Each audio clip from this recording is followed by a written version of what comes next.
Hello बच्चों, आज हम वांट ऑफ फैक्टर से रिलेटेड इंपॉर्टेंट कुछ क्वेश्चंस करने वाले हैं और उस क्वेश्चंस का सॉल्व करने का शॉर्टकट ट्रिक भी देखने वाले हैं।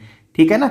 तो वांट ऑफ फैक्टर का डिटेल इंफॉर्मेशन के लिए मैंने एक और वीडियो बना रखा है और उस वीडियो का लिंक मैंने डिस्क्रिप्शन बॉक्स में दे रखा है, आप वहां से भी इसे प्रीफर कर सकते हैं। चलिए स्टार्ट करते हैं वीडियो को और वांट ऑफ फैक्टर को समझने की कोशिश करते हैं। आपको ये पता होना चाहिए कि आखिर वांट ऑफ फैक्टर को इंट्रोड्यूस क्यों करना पड़ा, आखिर इसका कॉन्सेप्ट क्यों आया। ठीक है, तो सॉल्यूशन में दिए हुए किसी भी क्वेश्चन में जो सॉल्यूट होता है, आप उसके नेचर को पहले समझ लें। जो सॉल्यूट होता है वो क्या इलेक्ट्रोलाइट है या नॉन इलेक्ट्रोलाइट है, क्या वो सॉल्यूट सॉल्वेंट में डिसॉल्व होने के बाद अपने कंस्टिट्यूएंट्स आयन में टूट जाता है या नहीं टूटता है, या एसोसिएट हो सकता है। तो आप किसी सॉल्यूशन में या किसी भी क्वेश्चन में जो सॉल्यूट गिवन है, आप सबसे पहले उसे नोटिस करने वाले हैं। वांट ऑफ फैक्टर इसीलिए आपको इंट्रोड्यूस करना पड़ेगा। ठीक है, यदि डिसोसिएट होता है, एसोसिएट होता है तो नंबर ऑफ पार्टिकल्स में फर्क पड़ेगा और नंबर ऑफ पार्टिकल्स चेंज होंगे तो कॉलिगेटिव प्रॉपर्टीज चेंज होगी। ठीक है, तो वांट ऑफ फैक्टर के लिए कुछ 2-3-4 लाइन में थ्योरी लिख रखा हूं जिसको मैंने डिटेल एक्सप्लेन पहले भी कर रखा है, तो अभी तो मैं डिटेल एक्सप्लेनेशन नहीं दूंगा, आप उस वीडियो को रिफर कर लें। ठीक है, तो सर्टेन सॉल्यूट विच अंडरगोट एसोसिएशन और डिसोसिएशन इन सॉल्यूशन अभी मैंने बताया। और इस टाइप के सॉल्यूट जो होते हैं वो एबनॉर्मल मॉलिक्यूलर मास रिप्रेजेंट करते हैं। जब मैं कॉलिगेटिव प्रॉपर्टी का जो फॉर्मूला यूज करता हूं तो मुझे एबनॉर्मल मॉलिक्यूलर मास मिलेगा। ठीक है, जो मॉलिक्यूलर मास एग्जैक्टली सॉल्यूट का होता है वो अब नहीं मिलेगा। क्यों नहीं मिलेगा? क्योंकि वो आइदर एसोसिएट और डिसोसिएट हो जाते हैं। ठीक है, तो देखो एसोसिएट और डिसोसिएट कितना हुए इस बात का इंफॉर्मेशन कौन देगा? वांट ऑफ फैक्टर देगा। तो want Hoff factor describe about the extent, आखिर वो कितना एक्सटेंट हो रहा है एसोसिएशन और dissociation of solute in solution.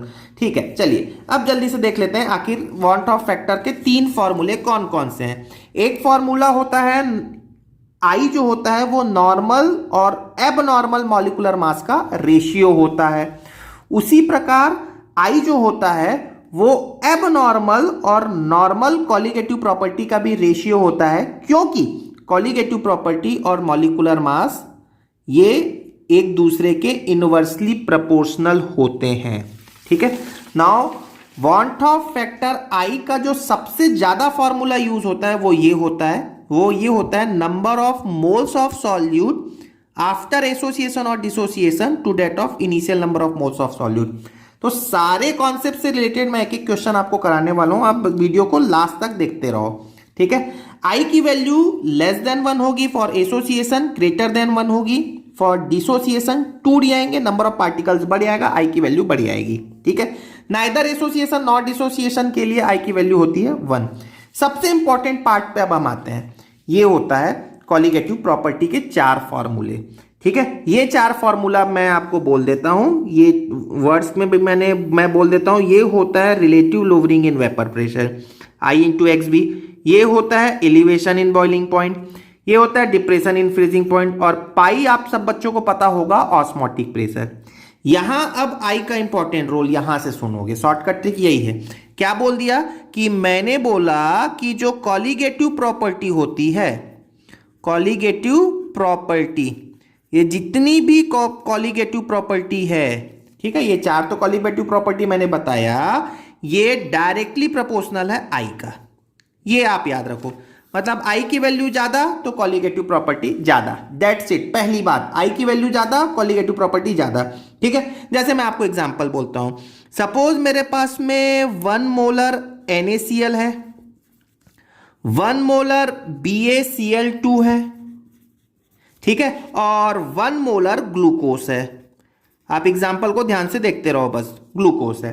ठीक है, सभी का कंसंट्रेशन सेम है, तो आई की वैल्यू आई की वैल्यू यदि ये 100% डिसोसिएट हो रहा है तो इसके लिए क्या होगा? तो NaCl कैसे डिसोसिएट होगा प्यारे बच्चों? Na प्लस और Cl माइनस होगा। BaCl2 कैसे डिसोसिएट होगा? तो आप बोलोगे Ba2 plus plus 2Cl minus, होगा कि नहीं होगा? और ग्लूकोज तो एसोसिएट और डिसोसिएट कुछ नहीं होता है। अब आप ध्यान से देखो, कंसंट्रेशन सेम है। I की वैल्यू NaCl के लिए कितनी होनी चाहिए बताओ? तो I की वैल्यू NaCl के लिए कितनी होगी? तो हम ये वाला फॉर्मूला यूज करने वाले हैं। कौन सा? ये देखो, number of moles of solute after dissociation. अभी डिसोसिएशन की बात तो हो ही नहीं रही है, NaCl के लिए डिसोसिएशन हो रहा है। तो डिसोसिएशन होने के बाद कितने पार्टिकल हो गए? 1 और 2। कितने आयन बन गए? 2 आयन। तो 2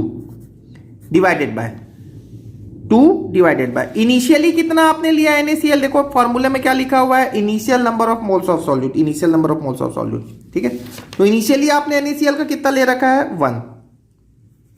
तो I की वैल्यू NaCl के लिए कितनी हो गई? 2 हो गई। हो गई कि नहीं हो गई? वैसे BaCl2 के लिए I की वैल्यू कितनी हो जाएगी? कितने आयन हो गए टोटल? 1 + 2, मतलब टोटल आयन कितने हो गए? 3 आयन्स हो गए। तो BaCl2 के लिए I की वैल्यू कितनी हो गई? 3 हो गई।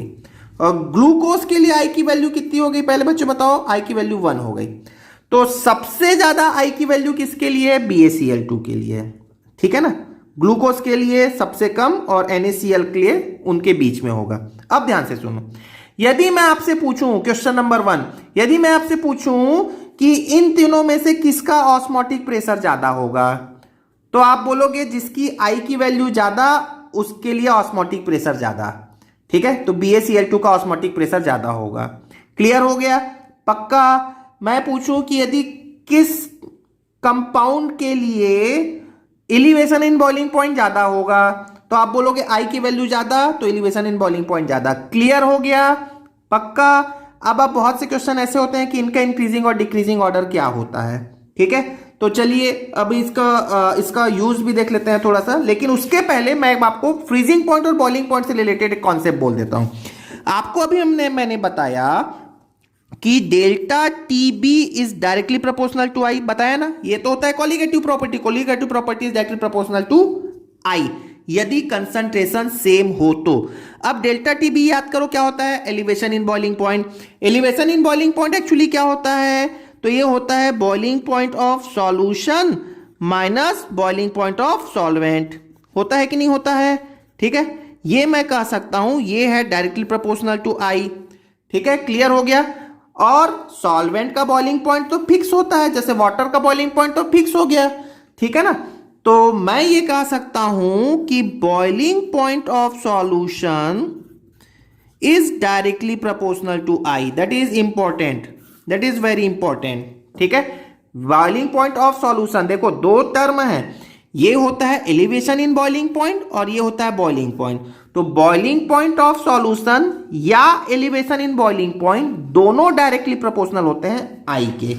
मतलब आपको मैंने जो थोड़ी देर पहले एग्जांपल बताया था, इन 3 सॉल्यूशन है मेरे पास में, इसमें सबसे ज्यादा बॉइलिंग पॉइंट किसका है? तो आप बोलोगे ये वाले सॉल्यूशन का है। उससे थोड़ा कम किसका है? इस सॉल्यूशन का है। सबसे कम किसका है? ग्लूकोज सॉल्यूशन का है। क्लियर हो गया? नाउ मतलब आपको अब दूसरी बात क्या याद रखनी है? Boiling point is directly proportional to I. ठीक, पहली बात क्या थी? Colligative properties is directly proportional to I. तीसरी बात समझो, आपको बताया था कि delta T F is directly proportional to I. Delta T F को हम वर्ड्स में क्या बोलते हैं? Depression in freezing point. तो depression in freezing point I के डायरेक्टली प्रोपोर्शनल होता है। अब depression in freezing point itself क्या होता है? तो आप याद करो, freezing point of solvent minus freezing point of solution. ठीक है क्या?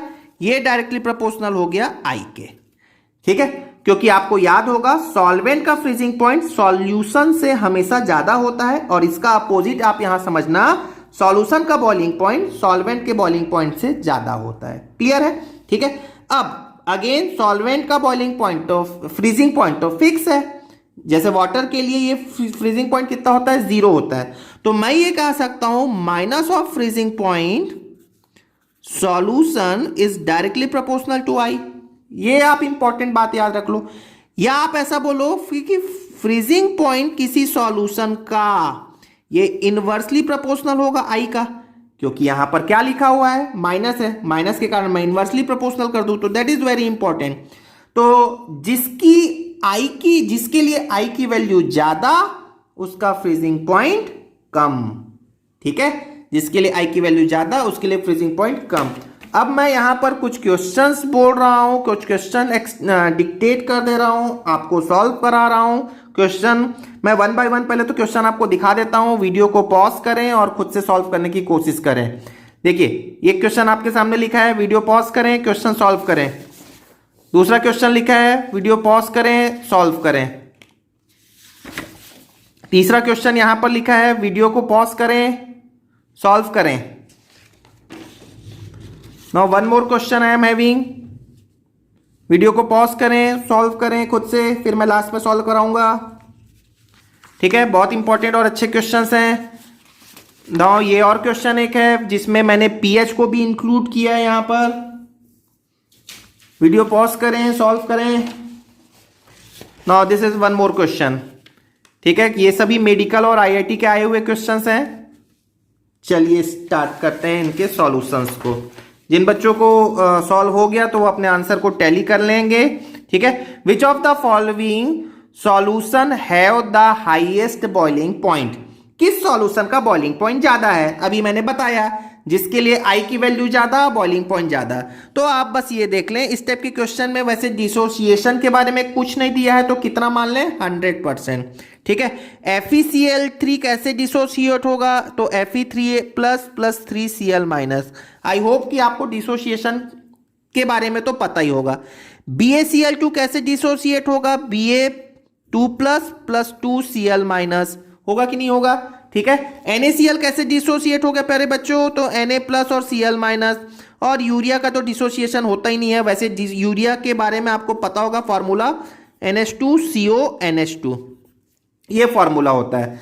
तो अब आप यहां पर आई की वैल्यू बोले, आई की वैल्यू यहां पर कितनी होगी प्यारे बच्चों, 3 + 1 क्या होगी, 4 / 1 मतलब 4, ठीक है। यहां पर आई की वैल्यू कितनी हो जाएगी, 3 हो जाएगी क्या, 2 + 1 3। यहां पर आई की वैल्यू कितनी हो जाएगी, 2, और यहां पर आई की वैल्यू 1। क्लियर है। तो आई की वैल्यू जिसके लिए ज्यादा वहां पर बॉइलिंग पॉइंट ज्यादा। ये क्लियर हो गया, समझ में आया आपको, आंसर चेक कर लेना खुद से, ठीक है। नेक्स्ट देखते हैं, नेक्स्ट क्वेश्चन ये है मेरे पास में। तो of the following 0.1 molar aqueous solution which one will exhibit the largest freezing point depression। Freezing point depression मतलब डेल्टा टीएफ की बात कही है, किसके लिए डेल्टा टीएफ ज्यादा होगा, तो आई की वैल्यू ज्यादा, डेल्टा टीएफ ज्यादा। इसके लिए आई की वैल्यू, ये तो ग्लूकोज है, आई की वैल्यू क्या होगी प्यारे बच्चों, 1 होगा। ये neither association not dissociation. K2SO4 कैसे डिसोसिएट होता है, K + 2 टाइम्स प्लस SO4 2- होगा कि नहीं होगा, ठीक है। इसके लिए आई की वैल्यू बताओ, तुरंत बताओ, तो 2 + 1 3, बस आई की वैल्यू होगा यहां पर 3। यहां पर आई की वैल्यू बोलो, तो आई की वैल्यू को लिए आपको बताना होगा कि कैसे डिसोसिएट हो रहा है। तो देखो यहां पर बोल देता हूं, Al ये यहां आता है, क्रिस क्रॉस करते होंगे, याद होगा, Al 3+ कितने टाइम्स है, 2 टाइम्स, प्लस SO4 कितना हो जाएगा, 2- कितने टाइम्स, 3 टाइम्स। क्लियर हो गया। तो टोटल नंबर ऑफ पार्टिकल्स कितने हो गए, 5। तो आई की वैल्यू यहां पर कितने हो गई मेरे बच्चों, 5 हो गई, ठीक है ना। यहां पर KCl K+ और Cl- में टूटता है, K+ और Cl-, तो आई की वैल्यू यहां पर कितनी हो जाएगी, 2 हो जाएगी। तो जिसके लिए आई की वैल्यू ज्यादा उसके लिए डिप्रेशन इन फ्रीजिंग पॉइंट ज्यादा, तो ये आंसर हो जाएगा, ठीक है ना। तो चलो नेक्स्ट प्रॉब्लम देखो, ये वाला प्रॉब्लम देख लेते हैं। Lowering in vapour pressure is highest for, अब मैं नहीं बोलता, जल्दी से आप बताओ क्या होगा। यहां पर आई की वैल्यू डायरेक्टली मैं बोल देता हूं, आई की वैल्यू हो जाएगी 3, यहां पर आई की वैल्यू हो जाएगी 1, ग्लूकोज है, यहां पर भी आई की वैल्यू 1, और यहां पर आई की वैल्यू 2। MgSO4 कैसे डिसोसिएट होता है, Mg2+ और SO4 2-। तो आई की वैल्यू 3। लोवरिंग इन वेपर प्रेशर किसके लिए हाईएस्ट, लोवरिंग इन वेपर प्रेशर खुद अपने आप में एक क्या है, कॉलिगेटिव प्रॉपर्टी है, आई की वैल्यू ज्यादा, लोवरिंग इन वेपर प्रेशर ज्यादा, ठीक है। चलिए नेक्स्ट क्वेश्चन देखते हैं, ये बहुत इंपॉर्टेंट क्वेश्चन, AI EEE का आया हुआ क्वेश्चन है ये। तो डिग्री ऑफ डिसोसिएशन आपको बताना है for weak electrolyte AXBY is related to van't Hoff factor I is, मतलब अल्फा और I में आपको रिलेशन बताना है AXBY के लिए। तो I क्या होता है आपको मैंने थोड़ी देर पहले डेफिनेशन ही बताया था, लेकिन उसके पहले आप ये देखें AXBY कैसे ब्रेक होगा। कैसे ब्रेक होगा प्यारे बच्चों? तो ये होगा AY प्लस, देखो ये Y यहां आया, कितने टाइम्स है? A X टाइम्स है, प्लस BX माइनस, और ये कितने टाइम्स है? Y टाइम्स है। ठीक है, अब इनिशियली ये कितना है? 1 है, ये है 0, ये है 0। क्वेश्चन में क्या दिया हुआ है? ये कितना डिसोसिएट हो रहा है? अल्फा डिसोसिएट हो रहा है। यदि डिसोसिएट अल्फा हो गया तो बचेगा कितना? 1 माइनस अल्फा। ये कितना फॉर्म होगा? याद करो, इसका स्टाइकोमेट्रिक कोफिशिएंट कितना है? 1, तो 1 से x बनता है, तो अल्फा डिसोसिएट हुआ तो कितना बचेगा? अल्फा x बनेगा। ठीक है, वैसे ही ये कितना हो जाएगा? y alpha. क्लियर हो गया? अब I के डेफिनेशन के अकॉर्डिंग क्या होता है? Number of moles of solute और सॉल्यूट इन आफ्टर एसोसिएशन और डिसोसिएशन। तो यहां पर तो डिसोसिएशन हो रहा है, तो टोटल कितने हो जाएंगे? 1 minus alpha plus x alpha plus y alpha, divided by में कितना होगा? 1 होगा। यही मेरे पास में यही रिलेशन है, यही आंसर है। चलिए इसे रीअरेंज करते हैं। क्या होगा? I is equal to 1 minus alpha, आप कॉमन ले लो, क्या हो जाएगा? 1 माइनस एक्स माइनस वाई। ठीक है, नाउ ये 1 को उधर ट्रांसफर करें या एक कम करते हैं, alpha 1 minus X minus Y is equal to 1 minus I हो गया। क्लियर हो गया ना? 1 माइनस आई, तो alpha is equal to what happen? Alpha is equal to 1 minus I upon 1 minus X minus Y. This is our answer. क्या ये option में है? तो चेक कर लो ऑप्शन में है क्या। तो 1 माइनस आई, और यहां पर सभी में है आई, यहां पर आई माइनस 1 है, यहां पर भी आई माइनस 1 है, ये आई माइनस 1, तो ये दोनों में से कोई हो सकता है। देखो यहां पर ये एक काम करते हैं, थोड़ा सा देख लेते हैं, थोड़ा सा रीअरेंज करते हैं इसको। क्या होगा? यहां से आप माइनस कॉमन ले लो, तो यहां होगा आई माइनस 1, और यहां से भी माइनस कॉमन लेंगे तो ये हो जाएगा x plus Y minus 1। Minus common लेंगे और तो ये आ जाएगा, मतलब our answer will be, this will be our answer. चलिए नेक्स्ट क्वेश्चन सॉल्व करते हैं। आई होप आपने सॉल्व कर लिया होगा। यहां पर the question is if pKa that is equal to minus log of Ka is equal to 4, ये आपको नोन है, और Ka is equal to C alpha square known है, तो then what is the van't Hoff factor for weak monobasic acid, जिसके लिए concentration आपको known है 0.01 mole per litre. 4 options you are having. ठीक है, सबसे पहले मैं आपको बता देता हूं कि ये pK इज इक्वल टू 4 दिया हुआ है, इसका मीनिंग क्या है और यहां पर इसका रोल क्या है। ठीक है, तो आपको प्यारे बच्चों याद होगा 11th में आपने pK भी पढ़ रखा है। pK इज इक्वल टू 4 है, वैसे इसका मीनिंग यहां पर भी दिया हुआ है माइनस लॉग ऑफ Ka, तो minus log of Ka is equal to 4 given है। तो क्या आप Ka की वैल्यू बता सकते हो क्या? तो Ka की वैल्यू हो जाएगी 10⁻⁻⁴। ठीक है, चलिए अब यदि आपको इस क्वेश्चन में क्या गिवन है? C गिवन है 0.01 मोलर, मतलब मोल प्रति लीटर में गिवन है। ठीक है, क्या फाइंड आउट करना है आपको? I फाइंड आउट करना है। किसके लिए? मोनोबेसिक एसिड के लिए। सपोज एक मोनोबेसिक एसिड है HA। अब ये मोनोबेसिक एसिड है और वीक है, तो कैसे ब्रेक होगा? तो आप बोलोगे H प्लस और A माइनस में ब्रेक होगा। ठीक है, और आपको क्या फाइंड आउट करना है? I फाइंड आउट करना है। तो अब आप देखो इनिशियली ये 1 रहा होगा सपोज, तो ये है 0 0। यदि इसका अल्फा डिसोसिएट हो गया तो बचेगा कितना? 1 माइनस अल्फा। ये कितना बनेगा? अल्फा। ये कितना बनेगा? अल्फा। तो मैं एक्चुअली में यहां पर I और अल्फा के बीच में रिलेशन फाइंड आउट कर लेता हूं HA के लिए। क्या होगा? ये होगा 1 minus alpha plus alpha, total moles upon में इनिशियल हो गया 1, तो minus alpha plus alpha cancel out हो गए, तो I इज इक्वल टू कितना हो गया यहां से प्यारे बच्चों? 1 प्लस अल्फा। ठीक है, अब आप ध्यान से देखो, आपको क्या फाइंड आउट करना था? आई किस पे डिपेंडेंट है? अल्फा पे। तो क्या आपको क्वेश्चन में अल्फा नोन है? नहीं है। तो आप पहले अल्फा फाइंड आउट करो। अल्फा के लिए आपके पास में क्या एक्सप्रेशन दिया हुआ है? k is equal to C alpha square. आपको k पता है, c पता है, अल्फा यहां से निकल आएगा। तो k कितना नोन है? हमने k फाइंड आउट कर रखा है 10⁻⁻4। तो ये 10⁻⁻4 इज इक्वल टू c कितना नोन है? c आपको दिया हुआ है 10⁻²। क्या इसको 10⁻² लिख सकता हूं? बिल्कुल। तो ये हो गया 10⁻², यहां से अल्फा स्क्वायर। ठीक है, तो 10⁻² है, 10⁻² यहां हो गया is equal to alpha square. तो अल्फा इज इक्वल टू क्या हो गया? 10⁻1 या फिर 0.1। ठीक है ना। यदि अल्फा 0.1 है तो आई कितना हो जाएगा? 1 प्लस अल्फा। तो I is equal to 1 plus 0.1 मतलब 1.1। मतलब यहां पर मेरा आंसर कौन सा होगा? ये होगा। करेक्ट है आपका आंसर? ठीक है, करेक्ट है तो मुझे आप कमेंट करके बताने वाले हैं। चलिए नेक्स्ट प्रॉब्लम देखते हैं। आई होप आपने भी इसे बना लिया होगा। तो the question is the pH of 0.1 molar monobasic acid is found to be 2। pH आपको गिवन है 2। तो pH के बारे में आपने 11th में पढ़ रखा है। मैं आपको अभी बोल देता हूं, कभी भी किसी भी क्वेश्चन में आपको pH पता है, इसका मतलब आपको हाइड्रोजन आयन कंसंट्रेशन पता है। याद रख लो 10⁻²। यदि 2 है तो 10⁻², ये pH पता है। तो पहले लाइन से तो मेरे को इतना समझ में आ गया।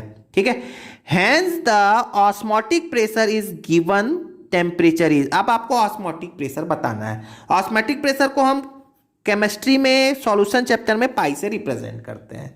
ठीक है, चलिए तो पाई आपको बताना है। तो पाई इज इक्वल टू क्या होता है प्यारे बच्चों? तो पाई इज इक्वल टू होता है ICRT। आई मैंने क्यों यूज कर लिया? क्योंकि एसिड है तो डेफिनेटली डिसोसिएट तो हो गई ना। अब डिसोसिएट हो रहा है मतलब आई आपको लगाना होगा, तो ICRT हो गया। ठीक है, अब आप देखो सपोज मेरे पास में मोनोबेसिक एसिड है HA। अब ये HA कैसे डिसोसिएट हो गया? हुआ होगा H प्लस और A-, ऐसा डिसोसिएट हुआ होगा। ठीक है, अब सपोज इसका इनिशियल है 1 या इनिशियल कंसंट्रेशन मैं ले लेता हूं C, याद होगा आपको। तो ये हो गया 0, ये हो गया 0। ठीक है, यदि इसका अल्फा डिसोसिएट हुआ होगा तो ये बचेगा कितना? C- C alpha. ये कितना बनेगा? C alpha. ये कितना बनेगा? C alpha. तो मैं एक्चुअली में हाइड्रोजन आयन कंसंट्रेशन पे फोकस कर रहा हूं क्योंकि ये कंसंट्रेशन है, मोल पर लीटर में है। क्योंकि मैंने पिछले क्वेश्चन में अभी तक ले रहा था 1, अब यहां पर मैंने C ले लिया क्योंकि यहां पर मोल पर लीटर में दिया हुआ है। कंसंट्रेशन डायरेक्टली नोन है, इसलिए मुझे कंसंट्रेशन का कॉन्सेप्ट यूज करना पड़ा।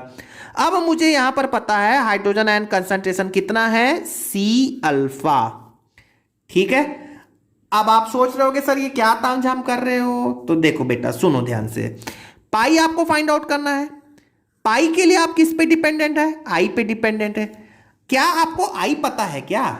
डायरेक्टली आई तो नहीं पता है। अब आई के लिए आपको क्या फाइंड आउट करना पड़ेगा? अल्फा फाइंड आउट करना पड़ेगा। यदि क्योंकि आई और अल्फा में रिलेशन होता है। देखो अभी थोड़ी देर पहले बताया था कि HA एक मोनोबेसिक एसिड है। सपोज HA एक मोनोबेसिक एसिड है और ये ब्रेक हो रहा है H प्लस और A- में। तो यदि ये इनिशियल है 1 0 0, यदि अल्फा डिसोसिएट हुआ, अल्फा बना तो आई की वैल्यू इसके लिए क्या होगी? 1 minus alpha plus alpha upon में 1। तो आई की वैल्यू हमेशा वैसे तो याद रख सकते हो मोनोबेसिक एसिड के लिए 1 प्लस अल्फा। ठीक है ना। तो यदि आपको अल्फा पता चल जाए, यहां पर पुटअप कर लो, आई आ जाएगा। आई को यहां पर पुटअप कर लो तो आपको पाई पता चल जाएगा। ठीक है, अब आपको अल्फा पता है क्या? नहीं पता है, यहां से निकालो अल्फा। क्या होगा? हाइड्रोजन आयन कंसंट्रेशन आपको कितना नोन है? 10⁻⁻²। ये देखो मैंने यहां लिख रखा है हाइड्रोजन आयन कंसंट्रेशन 10⁻²। आपको C पता है क्या? C आपको पता है क्या? ये यहां पर दिया हुआ है, क्वेश्चन में दिया हुआ है 0.1 मोलर, है ना। तो यहां पर मैंने लिख लिया 10⁻⁻1 और अल्फा आप यहां से निकाल लें। कितना हो गया प्यारे बच्चों अल्फा? तो 10⁻² डिवाइडेड बाय 10⁻⁻1, मतलब अल्फा यहां से हो गया 10⁻⁻1। अब आपको अल्फा पता चल गया 10⁻⁻1 मतलब कि 0.1। आपको अल्फा पता चल गया तो आई पता चल गया, क्या I is equal to 1 plus 0.1, मतलब कितना हो गया 1.1। ठीक है, 1.1 यदि आई पता चल गया तो पाई कितना होगा प्यारे बच्चों, pi is equal to I C R T होता है। आई कितना है आपका 1.1, सी कितना है 0.1, आर पता है आपको, आर टी के टर्म में ऑप्शन में दिया हुआ है, तो ये आपका आंसर हो जाएगा, मतलब ये होगा 0.11। ठीक है ना, 1.1 इंटू 0.1, तो ये हो गया 1.11 आर टी, ये आपका आंसर हो जाएगा, मतलब ऑप्शन बी। चलिए नेक्स्ट इंपॉर्टेंट प्रॉब्लम करते हैं। ठीक है, यहां पर मैंने 4 कंपाउंड लिए हुए हैं और 4 कंपाउंड का कंसंट्रेशन दिया हुआ है 1% सॉल्यूशन। ठीक है, 1% सॉल्यूशन ऑफ ये 4 सॉल्यूशन दे रखा है, having their osmotic pressure at the same temperature in the ascending order. आपको असेंडिंग ऑर्डर में इनका ऑस्मोटिक प्रेशर बताना है। ठीक है, ध्यान से सुनोगे। ऑस्मोटिक प्रेशर क्या होता है, तो आप बोलोगे pi is equal to I C R T, होता है कि नहीं। ठीक है, या आप ऐसा बोल लो pi V is equal to I N R T. Clear है, या आप इसको ऐसा समझना प्यारे बच्चों, तो pi V is equal to I, number of moles को क्या लिख सकता हूं, weight upon molecular weight R T. ठीक है ना। अब आप देखो, क्या आपको यहां पर 1% सॉल्यूशन दिया हुआ है, तो 1% सॉल्यूशन को आप प्रेडिक्ट करो, ये क्या दिया होगा, ये एक्चुअली में दिया होगा 1 ग्राम पर 100 ml। ठीक है, 1 ग्राम पर 100 ml ये नोन होगा। तो मैं ऐसा बोल सकता हूं कि आपका जो सभी कंपाउंड जो दिया हुआ है उसका एक्चुअली में मास दिया हुआ है 1 ग्राम। ठीक है, नोटिस करना यहां पर अभी तक जो हमने क्वेश्चंस किए थे उसमें कंसंट्रेशन दे रखा था और यहां पर 1 ग्राम दिया हुआ है, मतलब मास दिया हुआ है। ठीक है, अब यहां पर देख लो जो फॉर्मूला मैंने डिराइव किया, सभी के लिए मास सेम है 1 ग्राम, सभी का वॉल्यूम सेम है 100 ml, मॉलिक्यूलर मास सबका अलग अलग है, आर टी सबके लिए सेम है। तो क्या मैं यहां पर ऐसा बोल सकता हूं, pi is directly proportional to I by M. ठीक है ना, क्योंकि अभी तक ऐसा था कि कंसंट्रेशन दे रहा था यहां पर, लेकिन मास दिया हुआ है वो भी सबका सेम, तो इसलिए मॉलिक्यूलर मास का एक फैक्टर आ जाएगा प्यारे बच्चों। ठीक है, तो जिस सब्सटेंस के लिए आई बाई एम की वैल्यू ज्यादा उसके लिए पाई की वैल्यू ज्यादा होगी। तो देख लेते हैं यहां पर आई किसके लिए क्या क्या होगी। तो KCl के लिए आई की वैल्यू क्या होनी चाहिए प्यारे बच्चों, तो KCl के लिए आई की वैल्यू हो जानी चाहिए 2। ठीक है, क्योंकि मैंने यहां पर लिख रखा है, क्वेश्चन में भी गिवन है 100% आयोनाइजेशन हो रहा है। NaCl के लिए आई की वैल्यू कितनी होगी प्यारे बच्चों, तो NaCl के लिए भी आई की वैल्यू हो जाएगी 2। ठीक है, उसके बाद आपको क्वेश्चन में दिया हुआ है, देखो BaCl2 नोन है, तो BaCl2 के लिए आई की वैल्यू कितनी हो जाएगी, तो यहां पर भी आई की वैल्यू हो जाएगी 3। क्लियर है ना। और एक और कौन सा कंपाउंड दिया हुआ है प्यारे बच्चों, यूरिया दिया हुआ है, तो यूरिया के लिए आई की वैल्यू कितनी हो जाएगी, यूरिया के लिए आई की वैल्यू हो जाएगी 1। तो ठीक है, हमने तो अभी आई की वैल्यू फाइंड आउट की, लेकिन पाई के लिए मैं डिपेंडेंट हूं मॉलिक्यूलर मास पे भी। तो चलिए 1 बाय 1 देख लेते हैं। तो KCl के लिए देखते हैं, KCl के लिए पाई इज इक्वल टू आई कितना है, चलिए आई की वैल्यू हो गई 2, और मॉलिक्यूलर मास यहां पर क्वेश्चन में गिवन है, मॉलिक्यूलर मास होता है 74.5, तो 2/74.5। ठीक है, या आप इसको अप्रॉक्स बोल सकते हो 1 ओवर, ये कितना हो जाएगा, 74 का आधा हाफ होता है 37।